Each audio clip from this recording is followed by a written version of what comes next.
What's your anticipation, your expectation for what the president might say this evening? And are you worried that the U.S. could leave the region with the Strait of Hormuz still closed? Well, first, let me say I think every American should be proud of the extraordinary work our men and women in uniform have done over the last month. I mean, taking the fight directly to the leading state sponsor of terrorism in the world. Iran has been a source of violence and mayhem, has claimed American lives, lives of our allies, and sown its malign influence across the region for 47 years. So I'm proud of our troops. I'm also proud that President Trump pulled the trigger and made the decision to move against Iran. Simply cannot allow Iran to obtain a nuclear weapon, but to be able to hit the regime and simply say that the time of you sowing terror across the region are over, I think was action whose time has come. But I will tell you, I'm pleased the president's taking his message directly to the American people in prime time tonight. Not that the administration has been shy about explaining their rationale for the war, but I think sitting behind the desk in the Oval Office, as I was present for the president to do a number of times during our years together, I think sends a message to the American people about our resolve, our support for our troops. I expect he'll speak favorably about this mission.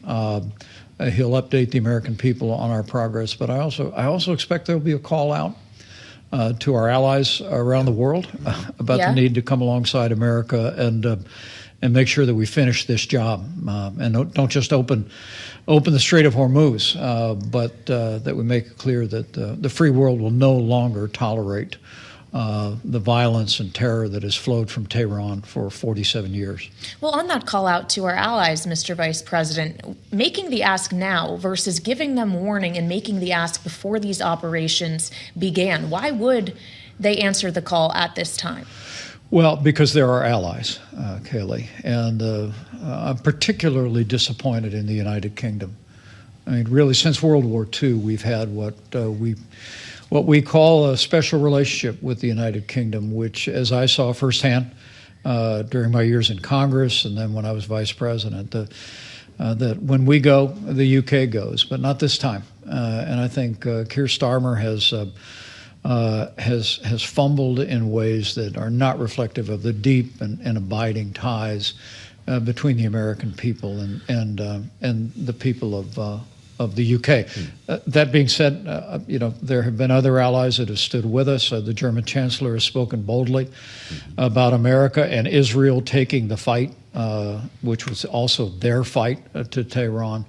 But to see allies like Spain and even Italy are restricting access of U.S. air power to either their airspace or their bases, it's just unacceptable. I expect, knowing him as well as I do, I expect you'll hear the president speak out about that tonight. But look, at the end of the day, this was not a moment where America started a war a month ago. This was about a president and American military and courageous Israeli forces being willing to try and end a war that's been being waged against America, Israel, and the West for all those decades.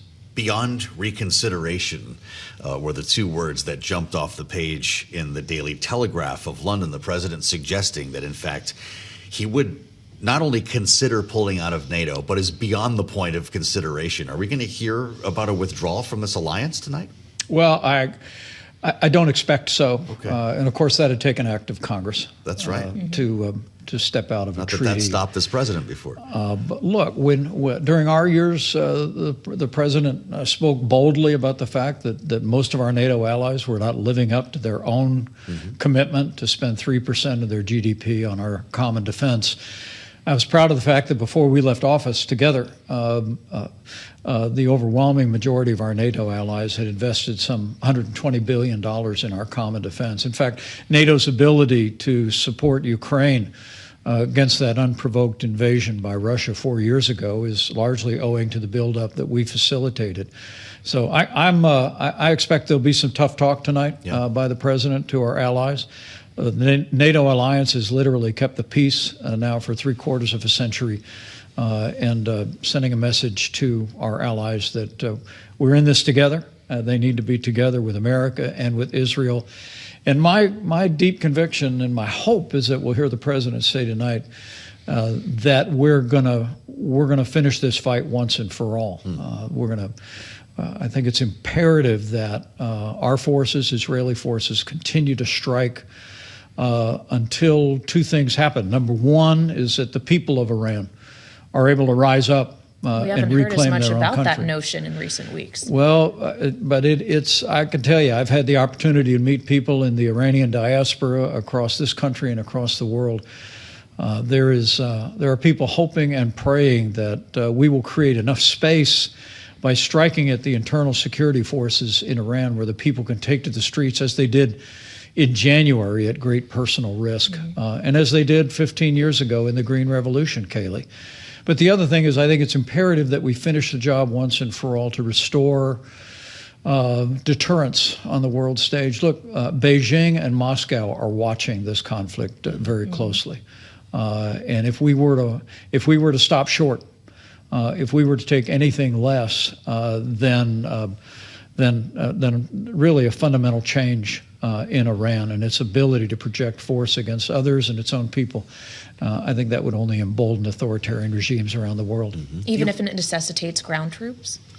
Well, I don't believe it will, but at the end of the day, I think allowing this regime, a terrorist regime, to retain power, even with new faces, would imperil America's interest, imperil Israel, and I think ultimately be a disservice to the lives that have been lost in the last month and to all of those that have been lost over the last 47 years. Look, as I said,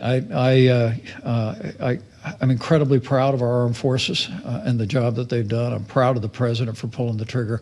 But now I think it's essential that we finish the job once and for all, and I'm hoping to hear that from the commander-in-chief tonight. When you think back to the first term and the conversations you had with the president, I'm just wondering if this was one that you were actively having then. Were there battle plans to deal with Iran at that point? And if that's the case, why didn't you decide to go in so many years ago? Well, it was obviously your military is always developing contingency plans. Yeah. But I can tell you what we did in the aftermath of 8 years of appeasement by the Obama administration was we got out of the Iran nuclear deal. We isolated Iran economically and diplomatically as never before. We unleashed our armed forces to take down the ISIS caliphate that was supported and sponsored by the mullahs in Tehran. And of course, the president made the decision in early 2020 to take out the head of the Iranian Revolutionary Guard, Qasem Soleimani. Iran was weaker and more isolated than ever before when we left office. Sadly, the Biden administration reversed all of that, went back to begging for another Iran nuclear deal. And so, our hope was that by bringing economic and diplomatic pressure and by strategically striking Iran, particularly its leadership during our time, that we'd set the conditions for change in that country's posture. But when this administration came in, the threat of a nuclear Iran, the president struck with Midnight Hammer a year ago and then unleashed the greatest armed forces in the history of the world a month ago. But again, this battle's been going on for 47 years since Iran, the mullahs came to power and took American hostages. And then they took 240 service members' lives when they attacked the Marine Corps barracks in Beirut in 1983. This is a fight we've got to finish. And I hope the president conveys to the world that we expect our allies to come alongside, and we're going to finish this fight. But it seems that the finish you envision, Mr. Vice President, is a military one, not a diplomatic one. Do you see no real prospect for a deal, for a successful negotiation? Well, I would tell you that I think the military makes the conditions possible for regime change. Look, the president is arguing it is a new regime. Well, he says they're more reasonable. I know the president's reflected on new and reasonable voices, and I hope he's right. I pray he's right. But the search for moderate mullahs in Tehran has been going on for decades. We can't seem to find any. But that's not true of the Iranian people. I want to say, with the global reach of this network, I've had the privilege to come to know people who fled Iran, whose families are still there. This is a very modern country, very Western oriented. It's a very young country. It has great aspirations and a great history and enormous potential. I think if we continue to use our armed forces and Israel continues to strike, we can create the conditions where the Iranian people will be able to take back their country, and the world will be better and safer and more secure. And again, restoring American credibility, particularly after that disastrous withdrawal from Afghanistan, I think has to be on the mind of policymakers as well. $4.06 is the average price for a gallon of gas today, Mr. Vice President, and we've seen a huge increase, obviously, in crude oil and natural gas prices since this all began, and it makes it very difficult for the president to prosecute this war and affect his affordability agenda at the same time. You've seen this balancing act before. How long can our economy, how long can the politics of this war survive this cost of gas? Well, I think that's what underscores the importance of tonight's address to the nation. Does he need to address this? Is explaining to the American people what the stakes are and why it is in the interest of the security of the American people, of our cherished ally Israel, and frankly of peace and security in the world for us to finish this job in Iran. And you think prices will drop precipitously when we leave, as the president says? I would expect that if we secure, with the aid of our allies, the Strait of Hormuz, or if we use force, I think one of the ideas that is most intriguing to me is to make it clear to the Iranians that even if they let their ships pass through the Strait of Hormuz, that the U.S. and our allied forces may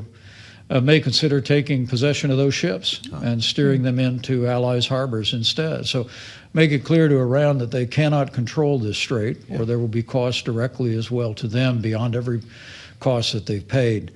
But look, there's lots of options on the table. I just think at the end of the day, hearing from the president tonight, the American people are going to understand better the stakes, understand the incredible progress our military has made, and I hope they hear the resolve of a commander-in-chief that says that we will not rest, we will not relent until the people of Iran have an opportunity to reclaim what I believe is their birthright of freedom. Well, so that is how the president is going to end his day, addressing the American people from the White House. But he began his day, sir, at the Supreme Court, attending in a historic first arguments in the Birthright citizenship case. He, of course, would like to see that right that is in the United States Constitution revoked. It seems that the justices are skeptical of that. It seems even the president himself knows that he's likely to lose this specific fight. So why wage it in the first place? Well, look, the Supreme Court of the United States has never ruled on whether people that are here illegally and have children, that those children become American citizens. The famous case from the 19th century had to do with an Asian family that was in the United States legally at the time as a permanent residence, if memory serves. And frankly, it was a case about an openly racist law against Asians in the country that the court rejected when they recognized birthright citizenship. But this was long before the global transportation that we have. It was long before modern immigration issues had emerged. And so I'm hopeful the Supreme Court will take a careful look at this. I believe at the end of the day that that our immigration system is broken. This administration has done, as we did in our 4 years, extraordinary work securing the southern border of the United States, but the rest of the work remains to be done, is fixing a broken immigration system. But having the Supreme Court clarify that unless you are here in a legal status, and as the Constitution says, in a way that makes you subject to the jurisdiction thereof, as the 14th Amendment, that there ought to be limitations on on this principle of birthright citizenship, and I hope they give it every consideration. Well, it wouldn't be the first time if this court tells us that it's the purview of Congress that we've heard that in a ruling as well. And I'm wondering what you think about the status of your former House of Representatives when the Department of Homeland Security remains closed today, and the president taking to Truth Social right before you walked in the studio to suggest that the solution may just have to be reconciliation. Reconciliation 2.0 could bring funding for DHS, could be an attempted vehicle for the Save America Act, and so many other things. Is that how this finally ends? Well, I hope it does end. Honestly, I just think it's unconscionable at a time that America is at war, that Democrats in Congress are withholding funding for the Department of Homeland Security. I was there when we set up the department after 9/11. I know the work that they do. It's far beyond airport screening. Yeah. And the very idea that we have people who work at the very heart of protecting the American people here at home are not being paid is just unthinkable to me. And so first and foremost, I'd express that concern. But look, you make a great point about the role of the Congress here. As you know, I spent 12 years in the Congress of the United States before I was a governor and a vice president. And I believe that we deserve an energetic legislature. You talk about birthright citizenship. That's a constitutional 14th Amendment issue, but when I was in Congress, I supported a legislation that amended birthright citizenship. Likely expected it to go to the Supreme Court. But I think the American people are well served when we have a legislative process that is working, that's functioning. I get it that close, small majorities make that difficult. Yes. I think Speaker Mike Johnson has done yeoman's work in extending the tax cuts last year and in a number of the measures they've been able to enact. But the American people really want to see us get back to a Congress that is working their will, that's going through the legislative process, and particularly when it comes to the safety and security of the American people. Congress just needs to get back to work.